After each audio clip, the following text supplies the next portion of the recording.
Hello అండి. నేనైతే పూరి చేసిన పూరి చేసి ఆలుగడ్డ కుర్మ అయితే చేసుకున్నా. మా పిల్లలకి చేస్తే చాలా ఇష్టంగా తింటారు.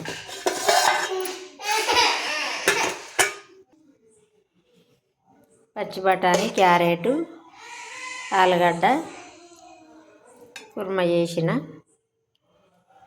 చాలా టేస్ట్ ఉన్నదండి. నేనైతే కొంచెం దీన్ని చూసిన పానమాక మా పిల్లలు అయితే చాలా ఇష్టంగా తింటారు. పచ్చి బఠానీ ఇప్పుడు దొరుకుతుంది కదా, రకరకాలుగా. ఇప్పుడు పచ్చి బఠానీ వేసి ఏది మిట్టేసుకున్నా కూడా చాలా బాగుంటుంది.